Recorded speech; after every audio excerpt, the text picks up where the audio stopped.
SFA sworn being will be at the town of Crossfield in the province of Alberta the 16th day of March 2025.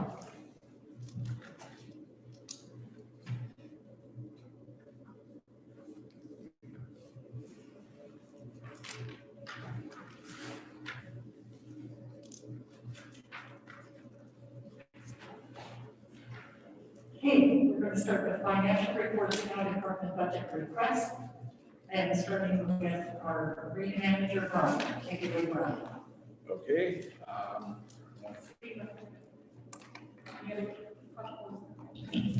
Okay, start off with the first, you've been given what I've been asking or asked for. And the first thing is a dehumidifier. We had one installed last year, September of 2020. Because of budget, that's the reason we did with the one. We took down two and replaced one and seen how that would work for us. And it is working fine. It's better than having none. But we put a lot of money into the building structure to get it up to where it should be. We did beams, columns, and some other work on it that had to be done because of the moisture that the rust was starting to take effect. And that's what a dehumidifier does, is it takes out the moisture in the air. So what I've asked for is a second one.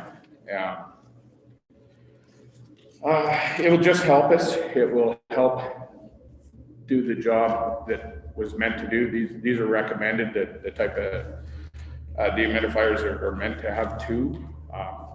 But like I said, as last year, we didn't have the money to do both, but one does help, but second would be what we could use. The savings on it, there is savings. I think it was about 28 hours. I compared month to month, March. I did a October of 2020 and 2021, which we were fairly busy on before everything shut down again. And there was about 28 hours less compressor time running, and that's just with the one. So it helps that way too. It compressors run less, which is a good thing. The building is good, but keeping the building dry is the big one, and taking the moisture out. So that's why I requested that. And what I've given you, I believe, is the quotes from the last time we did it, and we had not really an agreement, but we said if we got a second one, that the pricing for it would be $33,000 instead of the $35,000 that was through Simcoe. And he agreed that if we needed the second one, and we could afford the second one, that they would put it in for a couple $1,000s less than the first time. So that's why I'm asking for about $38,000 on that.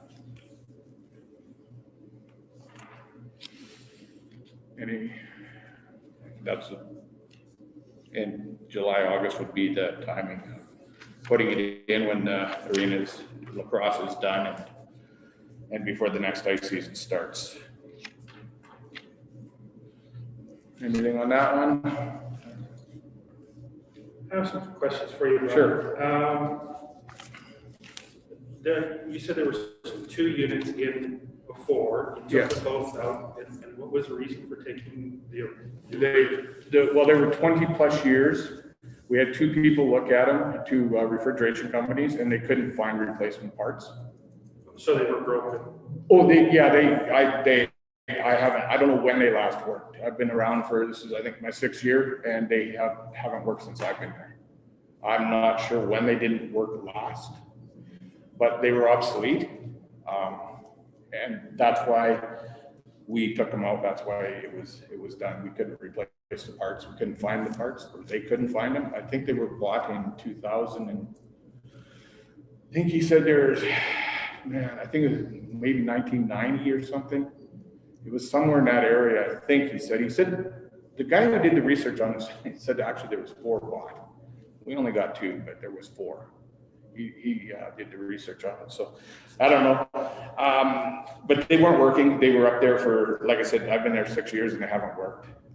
And that was the questions I asked, that they couldn't be repaired. Couldn't be repaired, okay. No. You know, we're getting a third party to tell us that we do need another, you know, it's advisable that we get another dehumidifier. Have they given us data or a health check on the building in regards to moisture at all to kind of prove that? Or I'm a data guy, so I like to see data coming in and say, Not that I'm aware of, or are they just trying to sell us another well, like I piece? said, the specs on it were, when you read it up on it, was they recommend 2 for the size of the building. The people that installed it, which was Simcoe, said that we could probably get away with 1, but in the future, if you needed a second one, that would be the way to go. One won't hurt us because we had none. Okay, So 1 won't hurt, and he did a pretty good job. We got a few bumps, moisture that dripped off the banners and flags. But it was the best year for ice that we put in ever, that I put in. It was really nice. We dealt with a bit of moisture, and we also have, the fire alarms have beam detectors, and there was moisture buildup in the lenses of the beam detectors, which set them off, and that's because the dehumidifier we put in is in the northwest corner. And the other one, if we put it in, would be in the southeast corner. okay, so totally opposite to where. Yeah, they'd be kitty cornered each other. But opposite to where the original. No, ones were? exactly the same place. Okay. Or north, did I say Northeast. northwest? Northwest is the first Yeah, one. northwest. Yeah, And and then southeast. southeast, Yep. yes. And that's where the beam detectors are. And like I said, we had moisture build up there. And I'm not sure if that was, it came from somewhere. Like I said, we still had a bit of moisture in the building, but nothing like we had in previous years where the whole ice was covered with bumps and drips from the ceiling. Yeah, I've coached on it when it was Yeah. like that, so. And that, we didn't have that as bad this year. We had it a little bit, but like I said, we didn't have it a lot. But we still had some.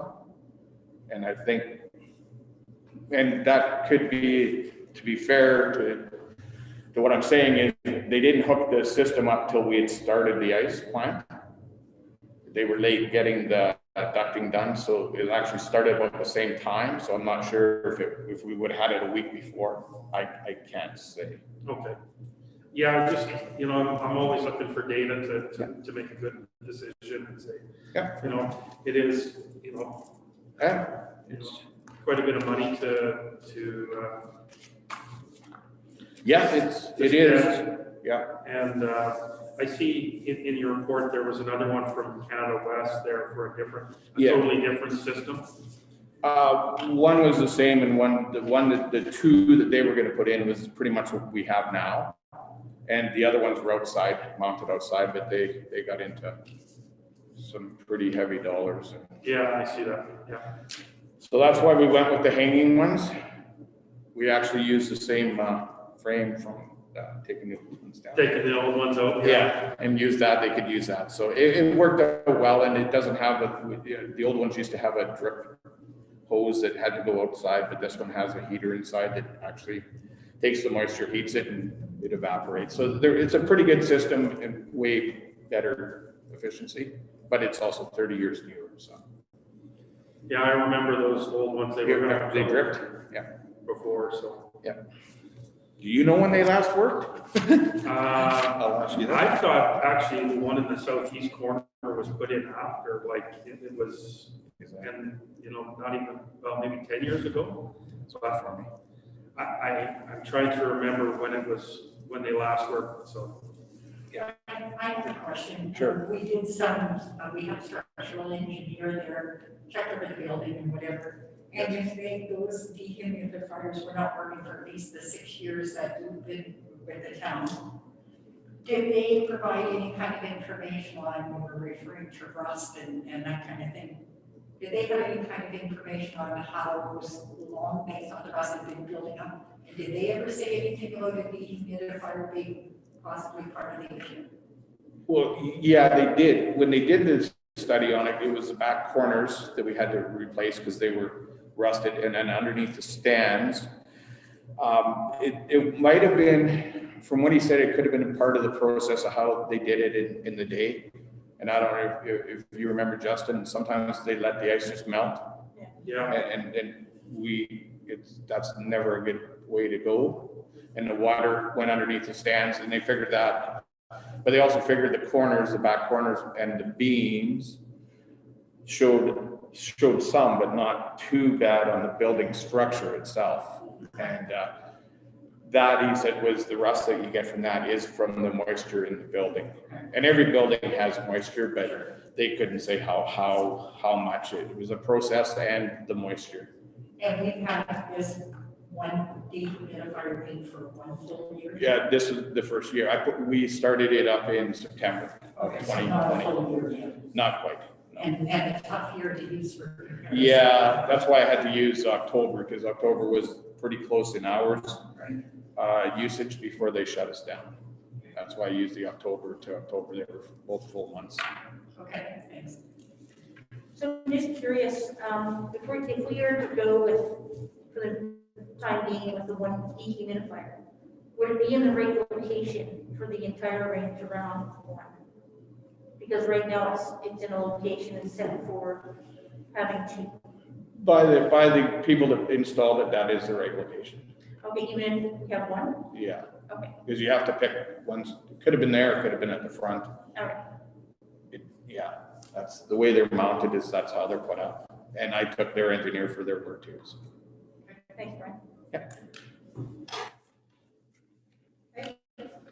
Yeah, well, we're just to make sure that everybody understands, we're asking for the information. We're not making decisions because we're not into the final budget deliberation yet. So as you go through, we'll just ask the questions, and then next week we should be doing that. So you want to continue on then with your rest of the benches and such? Yeah, well, I think in order we had, what, you have storage cages or do you have benches? I think the storage cages were next. It doesn't, they're pretty easy. Benches? Thank you. Either way. Yeah, benches, we'll work on that. Well, the benches, I got some quick estimates and they're with it. They were also attached. They are estimates, not what I'd call a quote. I'm sure that we could, but it just, I guess, the safety of them, and the kids can't knock the benches over. The maintenance part of it is a big one. We have to take them and fix them and paint them. You know, we still have the odd figure skater who gets a sliver, stuff like that. But you know, to put them in, mount them on is easier for us. You know, it's not for us, but it is easier for us to maintain and clean the building if they're mounted to the wall. And then they're a safety thing. It's more for safety, and the kids, and with the plastic, it's maintenance free.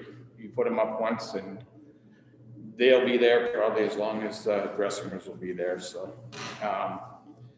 like I said, I got a couple of quotes on them, and it was, if you read them, there's quite a difference in prices.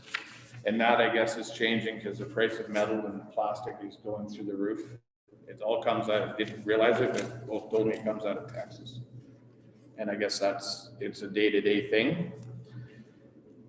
But the one, yeah, and we could, if money was granted, I guess we could go forward and get proper quotes. I think these would be pretty close to what it is. I think they've spent the time to do it, but I'd like to see it done, and it gives the people using the building, the dehumidifier, they don't get to see, new plant they don't get to see, and rubber flooring and a walk on they get to see. It's giving back something to the user groups is kind of my thought process on that also.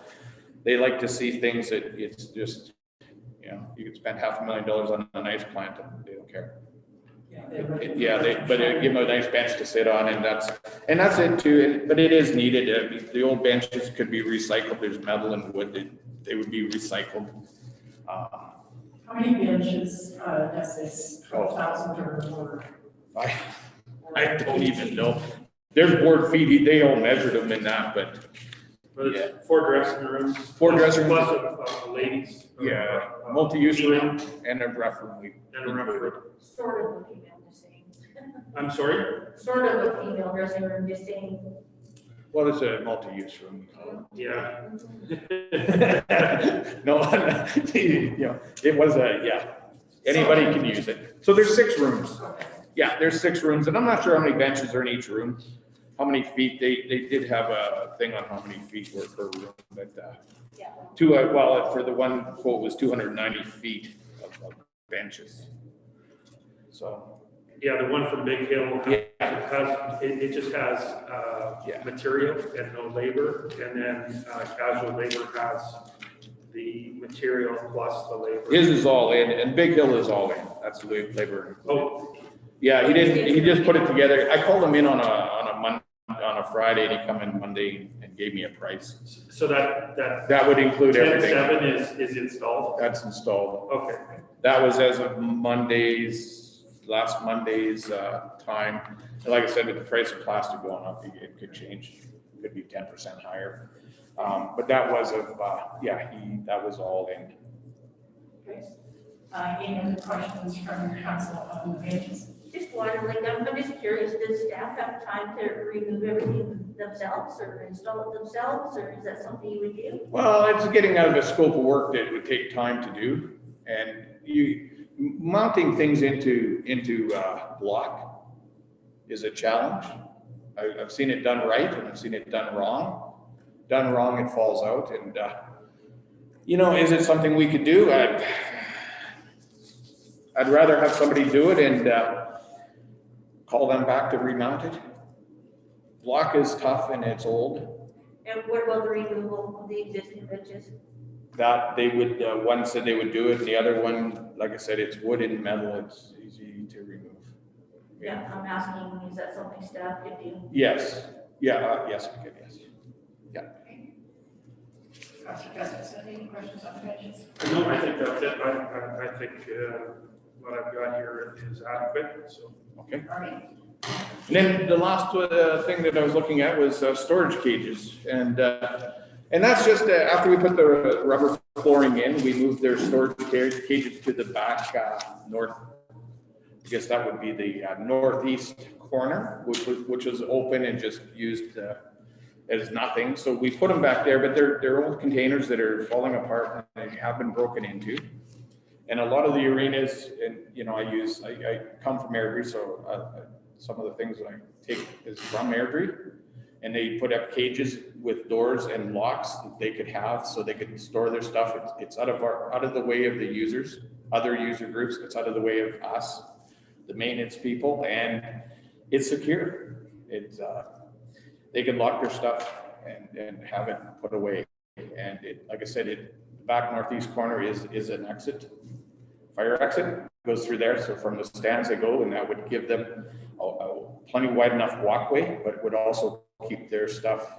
So I don't have to have our staff cleaning it up. We can have it, here's your lock, and we'd give every user group, or the 3 or 4 main user groups would be the ones that would get the cages, of course. So what are they actually storing in there? Well, they just, like hockey they have their pucks, they have different skate, I don't know what they call them, skate aids, I guess, for doing different drills. They have their bumpers. Figure skating has all their stuff they pull out that they use on the ice for their practices and for their learn to skate.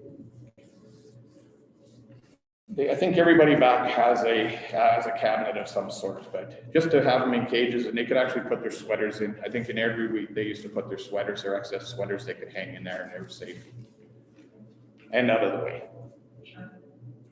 And Brian, you said the old cages are no good anymore, is that what you? No, they're all Rubbermaid containers. I know which ones you're talking. Oh, yeah, we don't have any cages now. Yeah, No. I think there's a couple wood boxes and then 3 Rubbermaid containers that are kind of almost falling apart. And the kids have gotten into them and pulled things out of them and stuff like that, where then it's their stuff. It's worth money to them, and they can control their own stuff. Yeah, so when the female dressing room got, like, the old cages got pulled out of there? Yes. They got chucked, right? Yes, I believe so. They still have the ones upstairs for minor hockey, has some cages, and figure skating has a little corner in there. Yeah. And then they have their Zuka room. Yeah, there you go. Zuka Yeah. room, yeah, where they keep their Yeah. gear, yeah, And- which they would still retain. And they use the stuff underneath the stands as well, right? Yeah, and that was the other thing that I wanted to mention is that we want to take back the stands underneath because it's not a safe. Right, I don't think anybody's ever gone under there without hitting their head. right.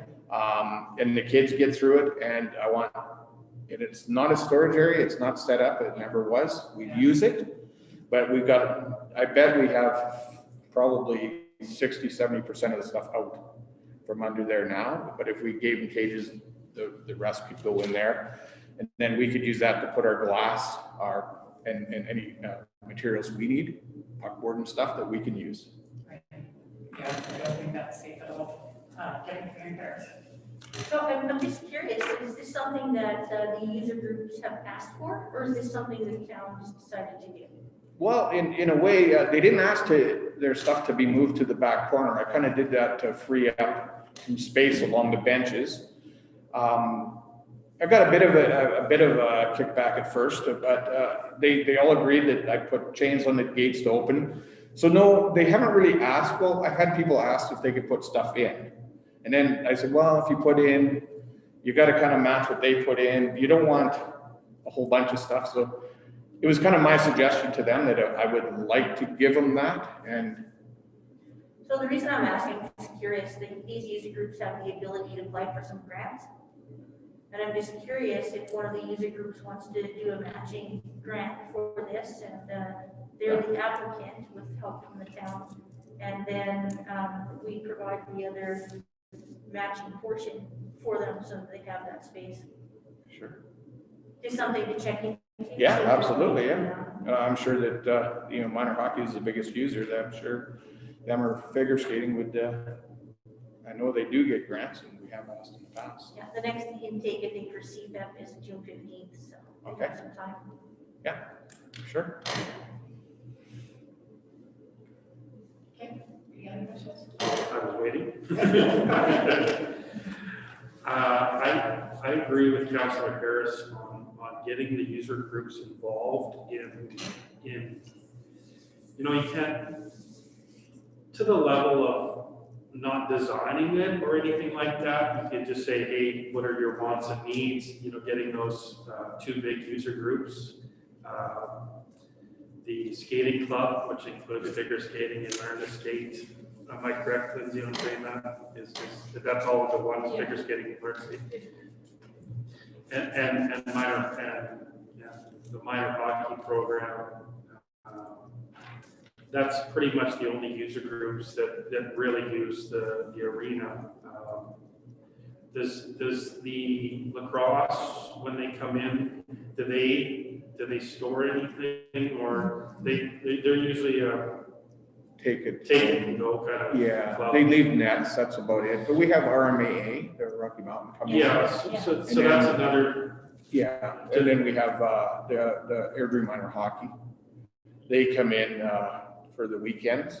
But they don't use the storage at Well, they all. did put a small box in. That's what started me thinking about cages, because they asked for Yeah, space, and then they brought in a small box for stuff. But I think I don't know if we want to encourage them to use more, but if it's in there, it doesn't really. I think, it's a great idea we start this conversation. Okay. I know that engaging all those groups and say, hey, you guys are using this space in here and you want to store your stuff here. I think contribution from all of those user groups and get them, it's hard to get all of those groups together and decide, hey, but we could, as council say, you're using a tenth of it and you're using 40% and you're using 40%, and then another 10% goes to another group. And maybe that's how we kind of, I know we charge them enough for their ice time, but, Yeah. it's still money that maybe they can fundraise or get grants for, approach the rec board, whatever kind of help that, because they are using it, and just specifically those user groups are using it. I think they should contribute to it. Yeah, right. That's a good conversation. Yeah, but we can definitely, get them and invite them to see what they say. Yeah, like you would hate for, Joe Blow down the street to, his taxpayer dollars are going to something that he doesn't even use. We all contribute to the pot, but you know what, they're getting, the use of that storage in a facility that's owned by the town. I think a contribution from them would be wise. And I agree with that, and what I would say is probably the easiest and cleanest way is to check the groups, see what their space requirements are, and then have one of the groups lead the way in doing that grant application, but getting support letters from the other ones, because it's such a small dollar amount, we don't want to nickel and dime everyone. Yeah. But just one application, support letters, and moving forward, I think that, any user group that wants something, we want to know what their skin in the game is and what that looks like. And take some ownership of it as well. I think that would be good. Yeah. And I think if we can get a grant written like that, if they're looking for letters of support from the town, that would be easy to do as well. It's our facility, I think that would be one. And then, like you said, matching money from us as well. Yeah. Okay, Very good. anything else? No, that's everything for me. Super, thank you. Thanks, Brian. Yeah, you're welcome. Thanks, Brian. Welcome. You guys have a good night. Yeah. Sounds like a long one. Thank you, Lindsay, for getting me in first. No. Thank you, guys. Have a good day. Thanks, Brian.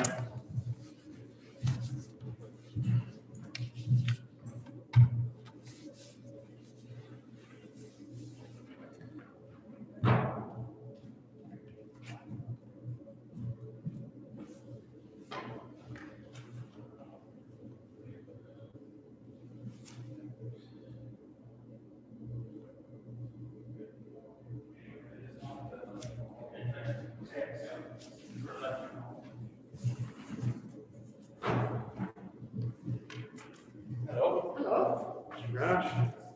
How's everybody? Good, how about you? Good. Okay, the next half hour is yours, and Russ, we'll just tell everybody as they're coming in, for right now, you're giving us information, we haven't made any decisions, and we won't have this meeting. Okay. But you can speak to your projects. Sure. So we'll start here with the audio and video system upgrades for council chambers. Why is that first? Because it's the easiest one. So as everybody's aware, we do have some challenges with our audio video system here with trying to stream council meetings. Being that we're in the COVID-19 pandemic, we've kind of been forced into streaming these meetings so that the public can still attend virtually. And I also understand that it's maybe a desire of council to look at streaming meetings in the future. So it would probably be wise to get some good equipment in here to make sure that that can be done and have good quality sound and video. So I did contact the company that assisted us with the candidates forum for the by-election that happened back in October, I think it was, or November, I can't remember now, but anyway, back in the fall. And they provided me a quote to do this work. It's attached to your package there. The recommendation from this company was to, instead of doing what we're doing now and trying to pick up the sound from the microphone in the middle, as well as have a separate camera, they suggested the sound, as we talked about before, going directly into the computer. They also suggested that it go to the camera first and then from the camera to the computer, because then you don't have a lag in sound and video. So the lips aren't moving at different time, or at a different time that the sound is going through. So they suggested that, and then another suggestion is to upgrade these microphones and the mixer. These are, turns out, a fairly low quality of microphones. So he's not certain that when we do the upgrades with the computer thing, that these will be sufficient enough. So as well, with council considering moving from 5 to 7 members at the next regular election, we should plan for that, because currently that mixer will only accommodate 8 inputs. We're going to need at least 9 for when that happens. So through my conversations with the contractor, came up with a couple of options. Option 1 is to reuse our existing equipment. The cost for that, $1,115, which includes purchasing a refurbished camera. And he told me that the camera that he has is actually only been used a couple times by him. So but he's giving us a significant break on that. And then also what he was calling an audio video capture card. So that's where all the signals go to be sent to the computer, all nice and clean. So, and then we would reuse our microphones, our mixer, and the contractor would come out, set everything up, install everything on the computer, show us how to use it, and set it up for each meeting. Some pros for that option are that it is cost efficient for the time being.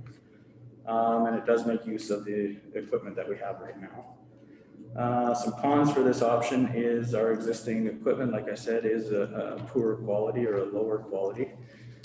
So we may still have issues with sound quality even after doing this.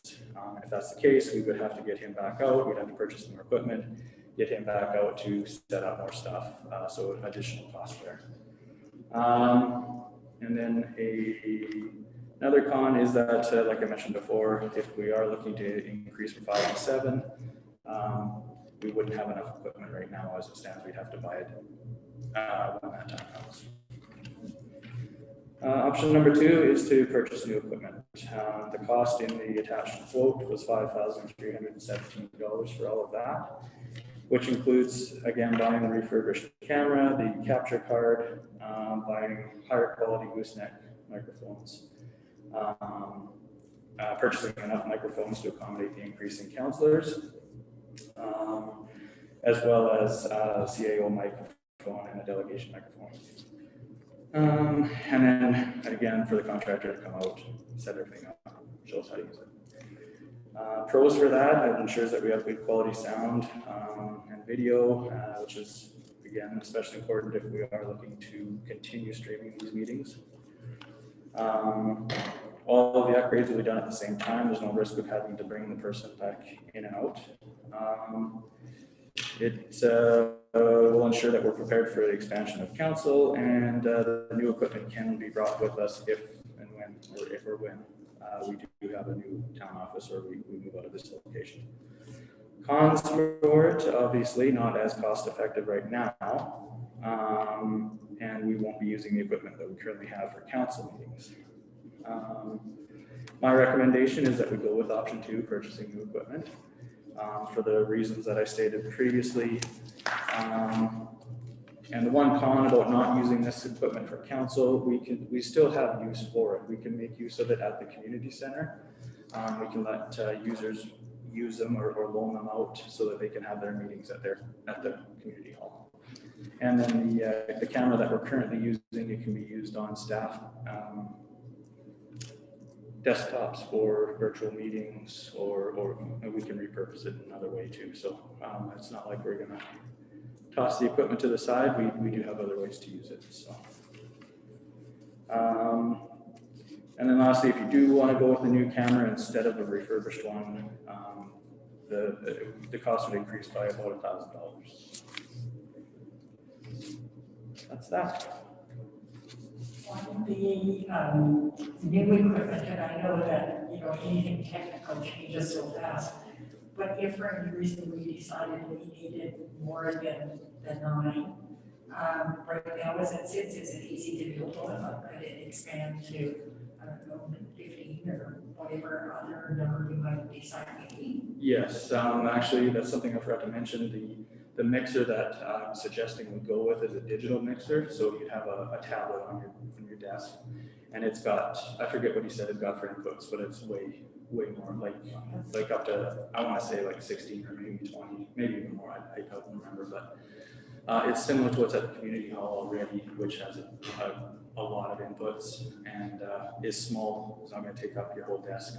If you get an analog mixer that's able to handle that many inputs, it's huge. So. Okay. Questions? I have no questions. I have no questions because you gave it, sorry. I have no questions because you gave it all to me, Russ. That's exactly what we're looking for. You know, I keep on thinking about, you know, the people, not just because of COVID, not being able to come and sit and enjoy our wonderful council meetings, but it's the people that can't actually make it here. And you think about, you know, the seniors at the lodge there, you know, something, you know, maybe they you know, on a Tuesday night, they got nothing to do and, you know, set the TV up and watch us. So I'm sure there's lots of people that can't make it that would like to watch and see what the council is doing. And I think it is imperative that we get this right as quick as we can. So. And I think that's just a sign of the times as well. So, I mean, rather than trying to cobble together things and try to make it work and hope that people can hear and hope that it works and we don't have issues, I think if you start fresh with a new system, I think that has great possibilities. Okay, if there's no other questions on that, we're going to go on to then to your community center requests. Sure. So yes, in your report there, I'm looking for 2 capital projects for the community center this year. One of them is installing a permanent rooftop access and maintenance platform, and the other is to replace damaged stucco siding on the west wall of the furnace room. With the first one, rooftop access and maintenance platform, currently there is no maintenance platform or permanent access to the roof of the community hall. Generally with new builds nowadays, they put an access in, contractors look for it. The other problem is that facility has a tin roof, so those 2 issues combined present a pretty significant hazard and unsafe condition when trying to access the roof to do any maintenance on the equipment up there or maintenance in general on the roof. So obviously that becomes a larger concern in the winter when snow and ice is present. We just cannot get up there, and we actually experienced that this winter. I had 2 exhausts for furnaces freeze over. I couldn't get them and I couldn't reach them with a pole to knock the ice off, so I had to call in the fire department with a ladder truck to come in and get close enough to be able to clear the exhaust. So like I said, I'd like to install the permanent access. There's a picture in the report there that kind of shows what I'm talking about. The majority of the equipment is located in one area there, so it's convenient that way. The access that I'd like to install would actually go, if you see there, there's 2 doors. The door on the right, the access would go just to the right of that. And it would have a permanent ladder installed just down to the bottom of the fascia there, which is about 3 feet. And it would have a security plate and a safety cage, all per building code requirements. So I wanted to keep it up high enough that kids can't access it without getting words escaping me, but anyway, without getting creative, that's the word I'm looking for. So you'd have to use a ladder to access that and then get up. And like I say, to have a security plate, so it'd be locked so that you can't just get up there, solid plate so nobody can get onto it. A budgetary quote was received, which is attached to your package there, in the amount of $16,435.19, and that's to engineer, build, and install the platform access.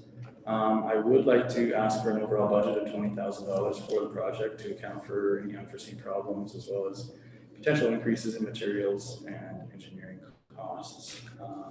Steel prices, just like lumber prices, have been going crazy. So the longer we have to wait, the more they will go up. And you know, prior to proceeding, I will follow the procurement policy and get minimum two extra quotes before proceeding. I don't know if you wanted to ask questions about that before I move on to the next project, or just carry on for the whole thing. Carry on. Okay. So the next one, as I said, is to replace damaged stucco siding on the west wall of the furnace room. Again, in your package is a photo of what I'm talking about. And you can see in the photo there's some discolored siding or stucco there. That's the problem area. And what's happened is over time there's been a leak, a water leak, that's causing that stucco to actually separate from the wood, the plywood sheeting in behind it. So it's currently still intact, but it won't be long before it starts falling off and crumbling away. So to correct the situation, I'd like to have that stucco replaced on that section of the wall with hardy plank siding or cement board. In addition, in behind there, I'm sure there's going to be plywood that has to be replaced, and depending on the extent of the damage, we may have to remediate, mold, or replace other structural components like wall studs, potentially beams. I don't know. I just don't know what we're going to find when we dig into it. One of the reasons for selecting the hardy plank is that it's a durable product, it's paintable, it's easier to clean if it does get vandalized, and it can be replaced if it's damaged beyond repair, unlike the stucco. We tried to find the source and fix the source of the water leak. We can't find it. I've done roof repairs, we've done gutter repairs. It's still leaking. So water's fun to try and track down. We don't know exactly where it's coming from, but doing this will also hopefully show us, give us a better idea of where this water is coming from. And this will also be a starting point. I would like to, down the road in the future, replace the entire exterior facade of the community hall. There's other areas of the stucco that have been damaged just from getting hit with things or whatever. Again, like I said, when it does get vandalized, it's very hard to clean. So we've at times had to take the steamer out to try and wash it off. But when we do that, it knocks all the rock off. So I would like to move ahead with that project at some point. So this would be a starting point to do that.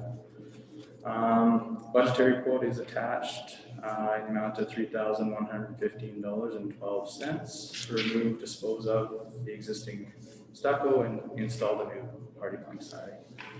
I would like to ask for an overall budget of $10,000 for this project, simply because I don't know what I'm going to find when I go in behind there. It can be pricey. So, and again, same as the other one, I will go and get the 3 quotes prior to proceeding with the project. So. One question that comes to mind, that hardy board that you're thinking to replace it with, does it fade? Like if we do part now and part 2 years from now, and kind of continue replacing as we go, is that a concern? It will fade, but like I said, you can paint it. So if that is a problem, then we can address that. If we did do it in phases, I would probably organize it so that maybe one whole side is done, and then if it sits for 2 years before the next side gets done, it's around the corner, so you're not going to notice that. Right. I'm just thinking if you do that one wall, then like what happens when we continue on. Yeah. That's kind of a short cycle too. It won't be as easy to notice the change. Yeah, and being that it's not a real big section either, if we do wait a few years before the next step, then we can always budget in a repaint of that. And to the best of your guess, that water leak, it's going to be like snow or. It happens. Yeah, it happens when it rains or the snow melts. So it's coming from somewhere on the roof. Just gotta try and track down where it's coming from. Because we don't have water, like we don't have water supply on the roof like for, No, no. okay. Deputy Mayor. Just one question. If you do find that water leak, will that $10,000 cover what you find? Good question. I don't know is the answer.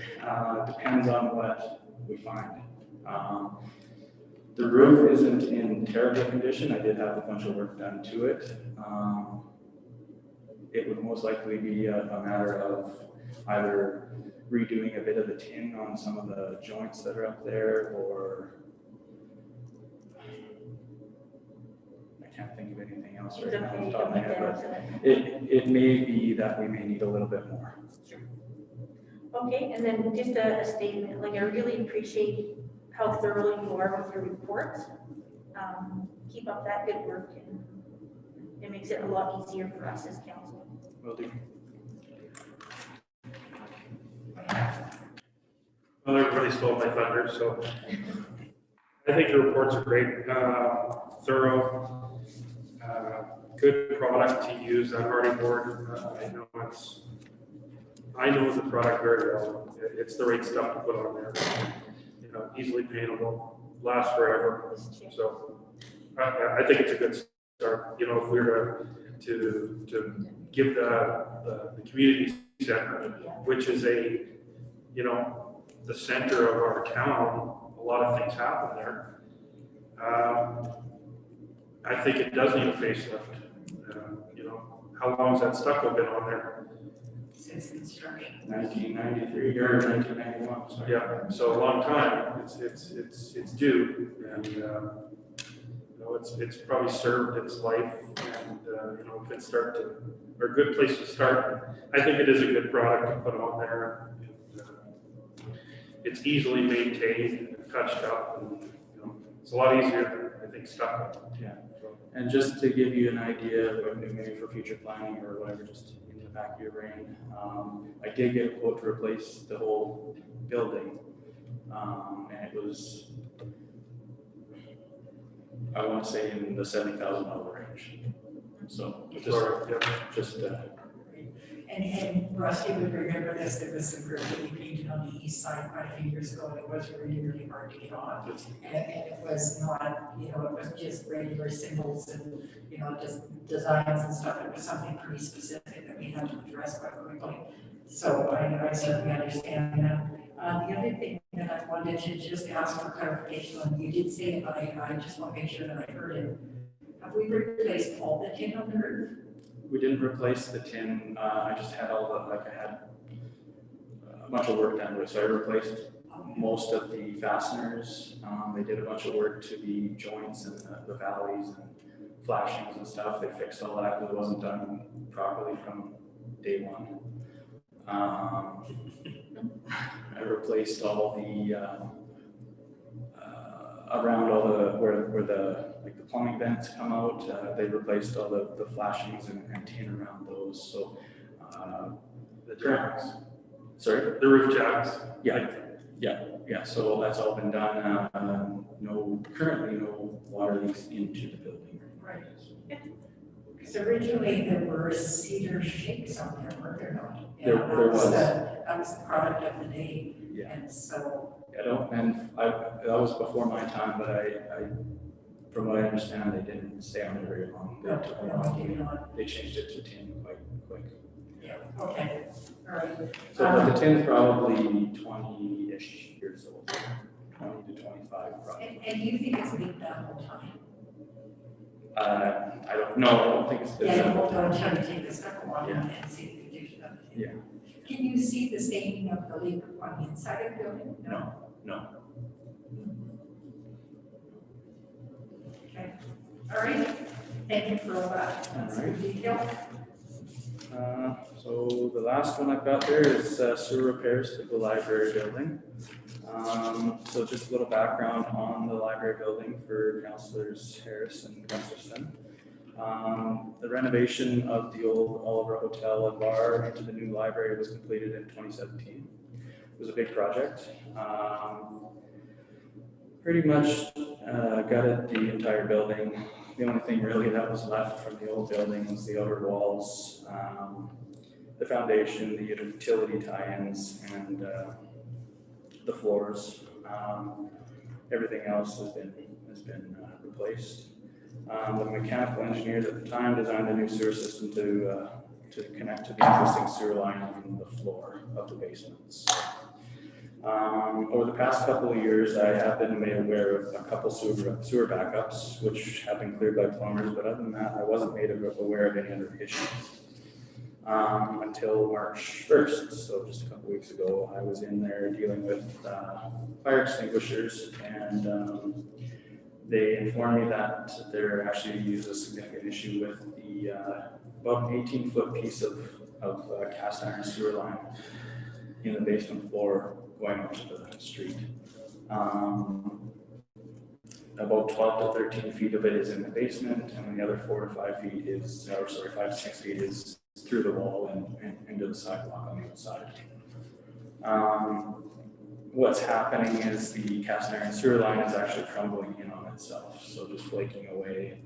And as that happens, we've also got some dips in the line, and it doesn't appear, to the plumber, it doesn't appear that the line actually has enough grade to it to move stuff along fast enough. So those three issues combined are causing frequent backups there. Sorry, Russ, just for clarification, the line that you're talking about that doesn't have enough slope to it, is that the new one or the old one? That's the old one. Okay. Yeah. So apparently this issue had been brought up before. I wasn't aware of it. I don't know why it wasn't dealt with at the time, but now I'm dealing with it. So I'd like to move forward. That is something that needs to be dealt with sooner than later.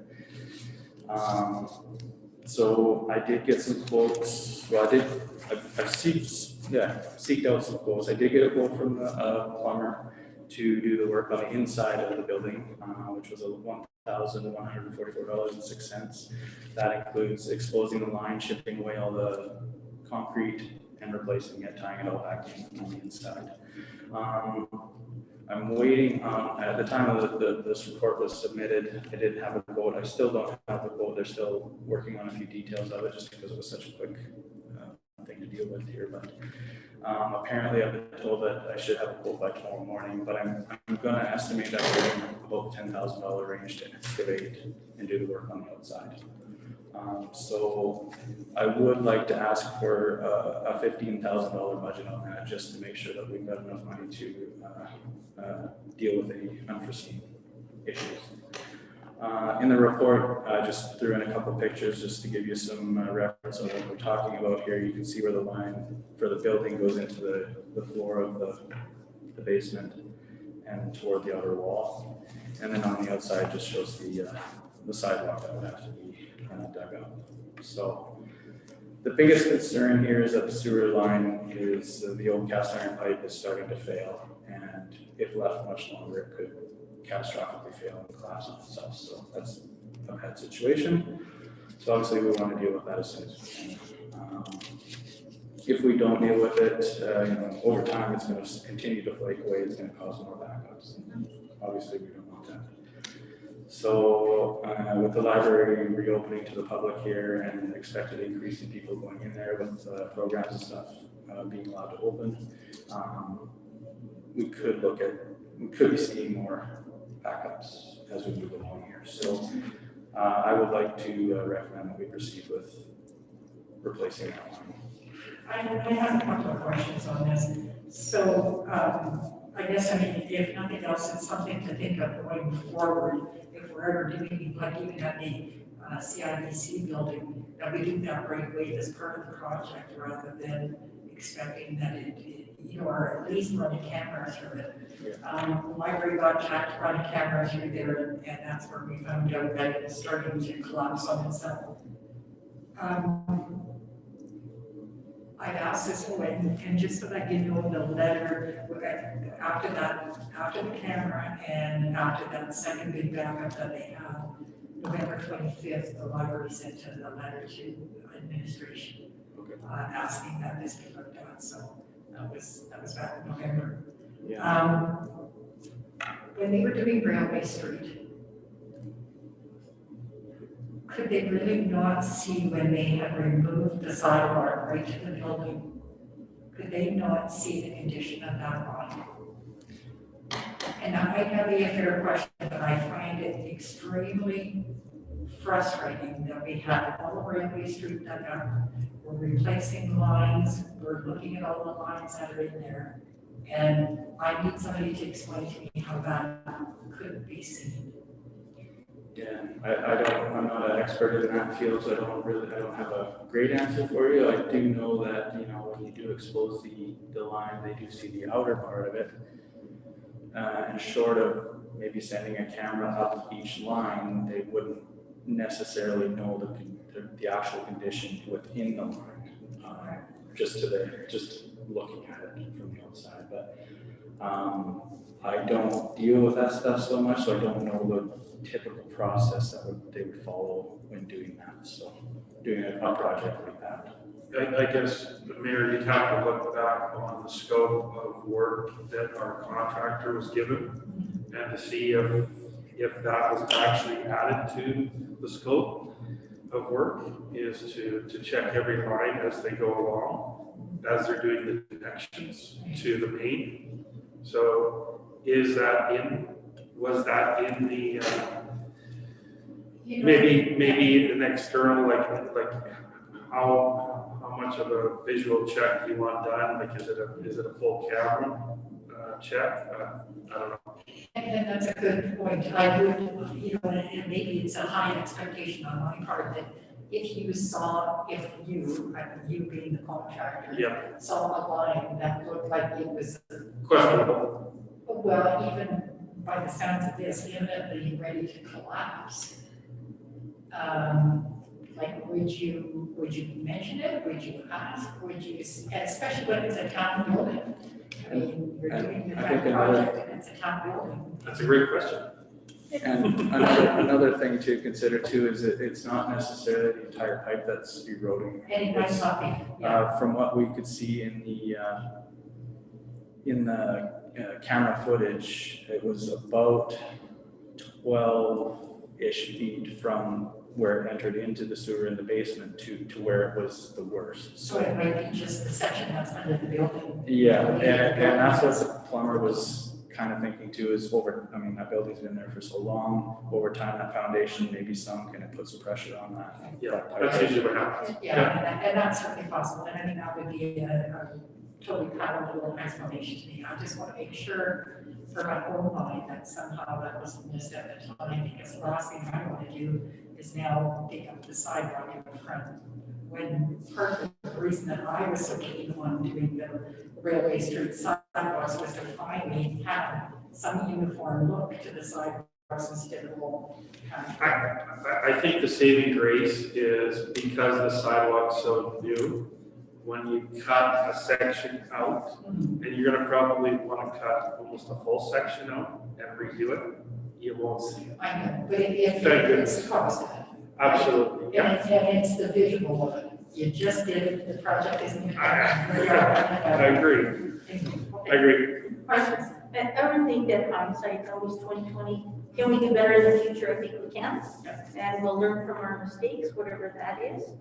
But I do think that something like this, we have to address it. It's just one of those things that needs to be done. Okay. Yeah. Councilor Gutcherson, any questions on that? Nope, Okay, all good. all right. All right.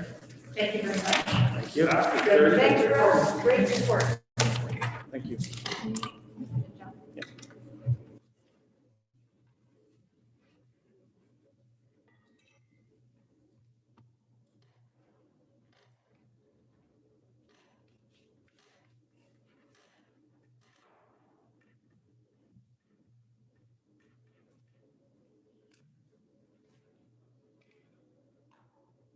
Jack is doing the fire hotel.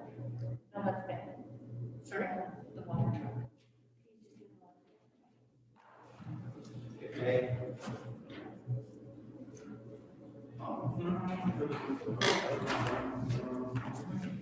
Okay. Okay. This one? And just so that you know, while you're sitting down, right now, we're taking your information, or we're taking your recommendation for information. Okay. We're not making any decisions at this meeting. Cool. Okay? Yeah. Go ahead. And I could just push it down and do it. Yeah. All right. So yeah, what we're doing is we're asking for a water truck, or simulation water truck, because the old one is a 1994. It used to be the bush buggy for the fire hall, and it only has a 200-gallon tank. Now, with all the extra watering we're doing with the tree planters and all the new flowers that are going to go on railway, we're going to need a bigger tank. And this 94, we had it looked at last year, and they're saying it's going to be $7,000 in work because it pops out of gear and the steering's all wonky and it's not safe to drive. So that has to get pulled off the road. So I just put together just basically a 10.5 truck with a tip box. So we can put a tank in the back and use it for that, and then multi-use after that, perhaps use it for hauling snow in the winter. Maybe down the road, use it for something else like sanding the streets, stuff like that. So yeah, I'm pretty much asking, all the pricing we got for new is about 82,000, I think it was. Just trying to look for it. Yeah, 82,138 is for a new truck with a tip box all together. So we got a price on a couple of used ones, but they're going away faster than we can get it. So if we had an answer tomorrow, you could maybe grab one and buy right away, but they seem to be selling pretty fast. Because they're hard keeping them in stock. Because of COVID, I guess, and producing vehicles. So yeah. So yeah, just trying to keep our fleet kind of up to date because things are wearing out quite rapidly, and we're not replacing anything, basically. Now, with that truck, if you were to get it, the price that you've got listed here, that doesn't have the tank installed on it No, or anything else, correct? Tank was about $1,800, just at plastic place in town. Would you use the same tank? No, a bigger It's one. not bigger. Yeah, we want bigger. It'll be about 500 gallons. Now, when you're talking about it being multi-purpose, you're saying it could possibly haul snow or be used as a sanding truck. Yeah, that's like future. Yeah. Yeah. If you're going to do those, then there's more modifications to the truck, right? Well, what it is let's say we do in next year or the year after, we do go get a sander for it. It slides in the back, just like a landscape company uses. That would also become a sanding truck in the winter. So the tank would be on like a skid, take that off, put this in. Kind of just multi-purpose this unit a little bit. But right now, we do have a sanding truck, and we do have the trucks to haul snow. We do, and it's, Yeah. you're just getting it back again because it just went in for $5,500 worth of work because the main brain went on it, so it wouldn't shut off. So that truck's due for replacement as well. So being money tight, it's going to be pretty hard to buy all these vehicles coming up, I'm guessing. So just trying to get more use out of one vehicle, pretty much. And the current sanding truck is what size? That's that 3-ton. Okay, and this is, This is a 1.5 tons. okay, Yes, holds less, but in the big picture, it might take an extra half hour to do the town. And then you don't have that big blade bouncing around up front. It's not really doing anything because you can't really plow the streets anywhere because it hits parked cars, right? So a little smaller unit might be a little easier to get in and out of tight places. that sanding truck, that plow doesn't. It does, but if you were to drop the blade, you're making windrows into cars and driveways. So you kind of tell that it doesn't go over well in the winter. All right, questions? Councilor Gustafson first this time.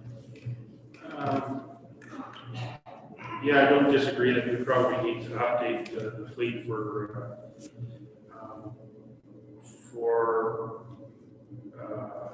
putting a water tank in for, doing all the watering in town here.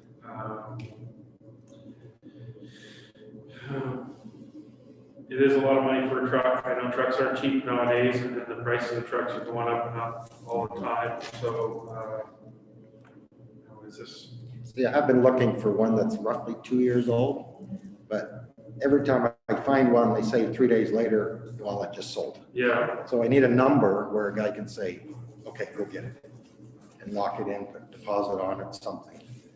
But, because I think a 2-year-old truck is only what, I think I had one in here, 47,000 or something. So plus 18,000 to put the box on it. You gotta put that on top, right? So, the old one, or like the 3/4 ton, that 94, it's just got a regular box. It doesn't have any. Yeah. it's just a regular cab truck. It's a regular cab truck with a, there's no deck on it, or it's just got a box. It's a Just a pickup. regular pickup. Yeah, 3/4 ton pickup. Yeah. And it only holds 200 gallons. So to fill up tree bags, you're only doing 10 of them. Then you're coming back again. Yeah. It takes just about all day just to go around watering flowers. Do you have access to the hydrants? Can you, as you're watering, can you access a hydrant and fill your tank? Other than it would fill it up in 2 seconds, like for the students to hook onto a hydrant. Yeah, I don't think Yeah. you don't really I'm pretty sure we don't want that right now. Good point. They'd have fun. So, yeah, never mind. Good question. Okay. And are you thinking purchase rather than lease?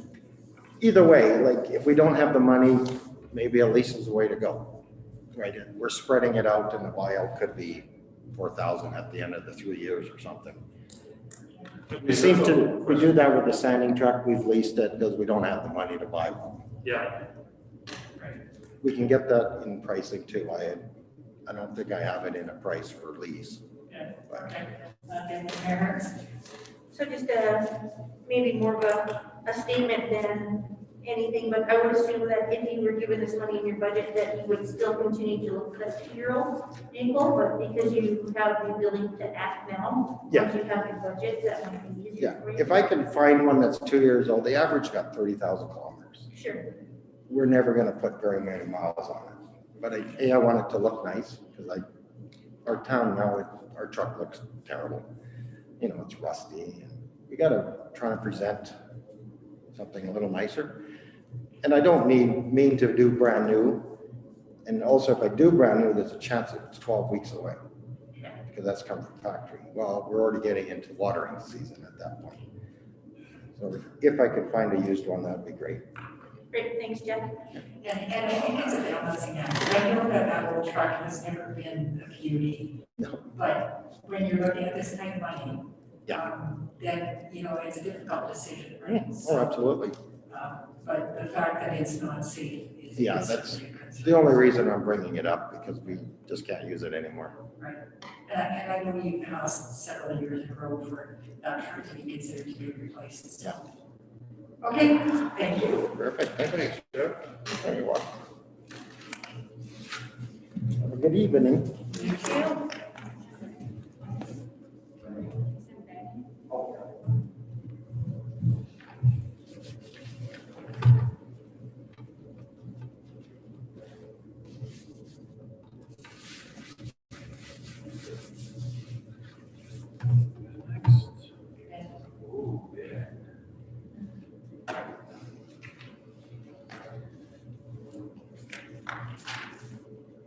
so Mike, to keep my comments to myself about the tower, since it's already here.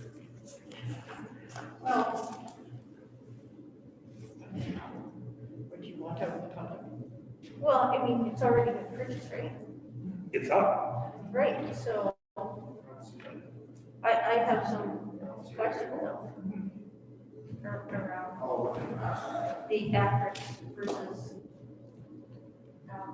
what we have now. The what, sorry?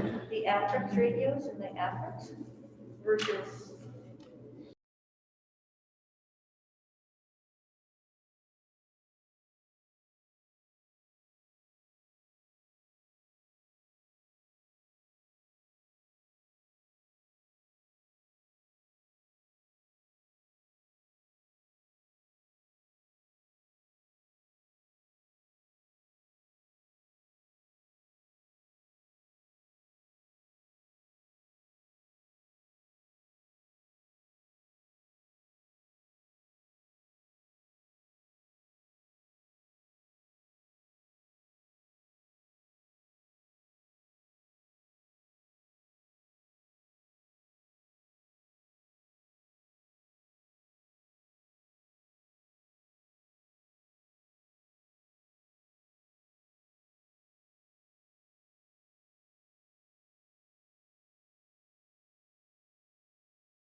Okay. Just gonna shut this down. So it's gonna beep.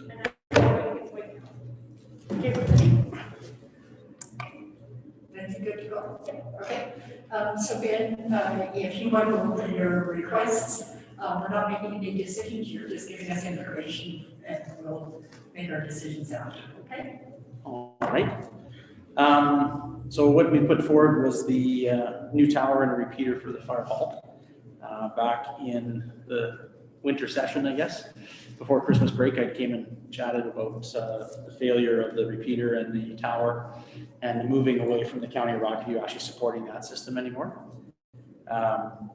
We presented a quote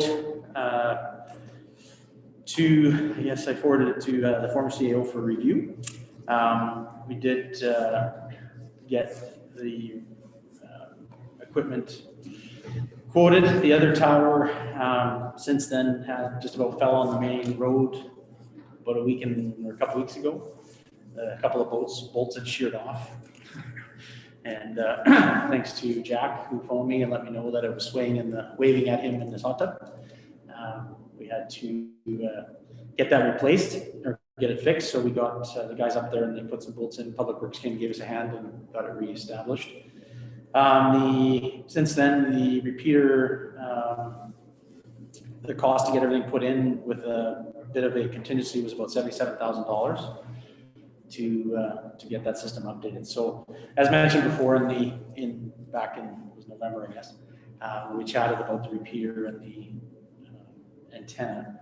The system, we were looking at either staying with the county program with AFRAX and costing us hundreds of thousands of dollars to transfer over, or keep on a UHF system, which would be this proposed cost and the keeping of the current radios with the reprogramming fee of $25. So it's that's really all I have is just to kind of go through that piece.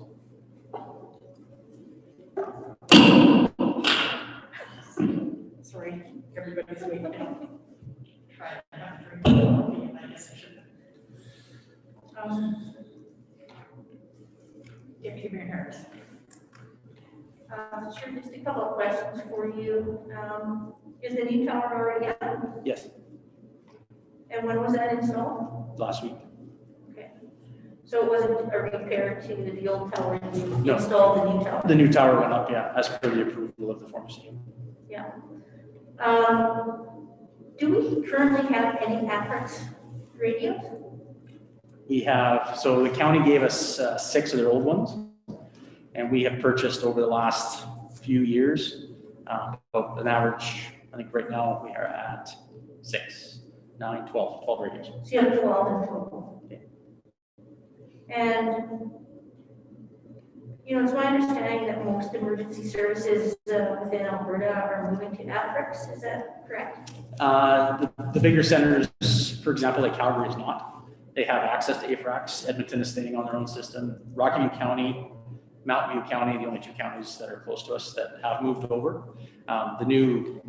With the new system, the digital system that we have, they'll be able to patch us over to the AFRAX system. Before, with the analog system that we currently have, they can't. So it's my understanding that the AFRIX system, that the province of Alberta has put up towers all over the place to support that system. Yes. And all we would need is, number one, the radios, and just a little box to hook up with a code on it for us to access those towers. Are you aware of that? Yes. When we first looked at the AFRAX system, the cost to the town was astronomical. Like it is a very expensive process to get into that. So we decided to stay with the UHF system as a cost saving measure. So the county of Rockview allowed us to more or less bounce on their channel since we do calls in the county. And it allows us the better communication effort. The cost though is the radios. What other supporting structure would you need if there's already towers up? So the tower, yeah, so the tower itself for the AFRAX tower, we would need nothing other than the box. The box and the radios. Yeah. And the radios cost about, Motorola radios are $7,000 each. Yeah, they're anywhere between $5,000 and $8,000. Yeah, so for that I can buy 7 UHF radios. Exactly. Yeah. And With the UHS radios that you have, they're like more of an FM system radio that you use? So they're ultra high frequency, so they're used, so they're repeated from well, eventually when everything's said and done, would be repeated from the station to Calgary 911 through a communication link. So Calgary 911, that link doesn't matter which dispatch center, say we went to Red Deer or Lethbridge or Tuktoyaktuk, wouldn't matter. Correct, but if you had the Afrex radios, you could do the same thing if you had the box and the radios. Right, and the link. We also have to put it on separately. And the link, that's right. And that's what you need the code for, is that link. Okay. Yeah. So I'm just curious, with everybody moving towards this and with the Afrex radios, you can talk with the Afrex radios to anybody who has that system on those radios. So if Crossfield, for example, had a disaster or something like that, then you would be able to talk to all of the emergency services, say Alberta Environment, other emergency services. No. So the system is not there yet. I want to disagree with you on that. I've Well- done my research and I have an expert that I have talked to. Okay. And there is that ability. Okay. So I can't talk to Kirby, that's in our office. The systems aren't programmed the same. So Mountain View County, we have to go physically get their channels added. Do you guys have the P25s? What's a P25? The Afrex radios, P25s? If it's a P25, they have the ability to do that. Yeah, so that's the Motorola ones. Those are the ones that are $7,000. Okay. And the ones the Rocky gave you are not that? No. And we only got a grant for 3. 3 of those that we bought when AFRAX first came out. Motorola had a grant where we applied for and we bought 3 of those P25s with the hope of using the CRM system through Calgary Fire plus the AFRAX system. Calgary Fire wanted close to $1,000 per radio to register on their system. Mm-hmm. So we said no. Yeah. Because we didn't need to, because we had the UHF. So I'm just curious with your UHS radios, is the only reason we need a tower is to connect to 911 in Calgary No, and page our numbers. and page your numbers? Yeah. Because those radios, when you're on site of an incident or whatnot, they all work within line of sight. No, they're being repeated. Our coverage now will cover to the north side of Calgary, up to Olds, out to Madden, and past the bicycle. Because now we have the height. Right, but when you're on site, those radios will. They can't do line to site to That's site. what I'm asking. Yeah, sorry, yes, yeah. Yeah. And I did test the AFRAX system with the county. I did take it on one of my trips to Grand Prairie. It doesn't work past Red Deer without having the provincial channels put in.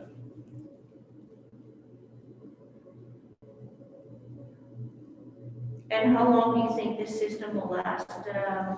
Crossfield, based on its current uses and other emergency services moving to Afrex? Yeah, so City of Airdrie Fire uses the UHS system. Airdrie Fire still uses that as their primary. They only, same as us, only have very few AFRAX radios to work with at a provincial level or within the county of Rocky View, like when I talked to the fire chief in Carstairs, their cost just to the town was $100,000 just to move over to AFRAX, and that was a whole change of system. This system, I expect we'll get probably another 25 to 30 years out of it, similar to what this is, the current one we had running. And the nice thing is, being at the station, we'll be able to monitor, make sure little miceys don't get in there. Okay, so I guess my last question would be, being the tower is already up and running, The tower has the communications for the town on it. okay, is the cost in your actual cost that you have put in your report? In the actual, in the estimate piece that you probably have from the tower company would be that 54. So we have $77,000 in your report for total expenditure. Yeah, there was a contingency of about $5,000 just to make sure that we didn't run into any headaches. Okay, thank you. So what was the final cost? Well, we don't have the repeater in as of yet. It got delayed at the border, so that cost hasn't come in have yet, but that should be right around that, was it 15,000, I guess? Okay. So in your opinion, what was the big difference in cost? Like what was, and I don't know, maybe this isn't a fair question, what's the rationale or what's the difference in cost between what we've got and the AFRAX of 100 grand? So, yeah, this will give us a longevity piece. The problem if we were to do a switch out to AFRAX, like I said, 100,000 all in. That means every rate, that's not including all the radios we have to buy, right? That's just, all the trucks have to be transferred, the handhelds have to be transferred, paging system has to be transferred. 100,000 is just what the Mountain View cost car stims. So with 100,000 times 5, that's $500,000 in cost upgrades. Just that, and again, that's the county Mountain View, but Carstairs is probably the closest department on our size. And so their capabilities are not significantly different. As a matter of fact, you're thinking ours are better because they can bridge. They can bridge ours, and the cost to maintain is way less than AFRAX. Okay, and why is the cost of maintaining, like, what's the maintenance? Radio repair can be, almost the cost of a new radio, right? So like we bought Kenwood radios at $2,500 a pop versus a UHF radio for $900. So if something had to fail or had to be repaired, we're not spending X amount of dollars. Because the 2 radios we bought last year was $5,500 just for 2 handhelds. And the tower that we've installed, at what point does it reach capacity for usage? Or would it ever? I don't think it ever would. Like, it depends, as long as you don't exceed the weight limits on it. It's a CSA approved stacked tower. Right. So whatever the weight limits on the drawings would tell us. My question would be if Crossville all of a sudden doubled and we needed twice, or the second fire department facility, it has the capability of using endless. Yeah. So that tower, that size of tower, the capability penetration of UHF system is better. The AFRAX system, they say it doesn't cause you issues, but we had to have a repeater booster put in for the RCMP in the station because we couldn't talk to AFRAX would not work inside the building, so we couldn't transmit out. So And is that a system problem or is that just? that's an AFRAX problem. So RCMP paid the money and put the booster in, so now it's fine. All of our radios work in there, it's fine. But you literally have to go to the window and hold your radio to the window. Where the UHF one, because it's ultra high, we have better frequency in and out of the buildings than we do with AFRAX. Councilor Hesses. Questions? I'm good. All my, between yourself and Councilor or Deputy Mayor Harris, all of my questions have been answered. Okay. Any follow-up questions, Deputy Mayor Harris? No, I'm in for now, thanks. Okay, and just heads up going forward on these, on any requests, if you can start building them into budgets going forward. Yeah. So that we're not, getting this where it's already done.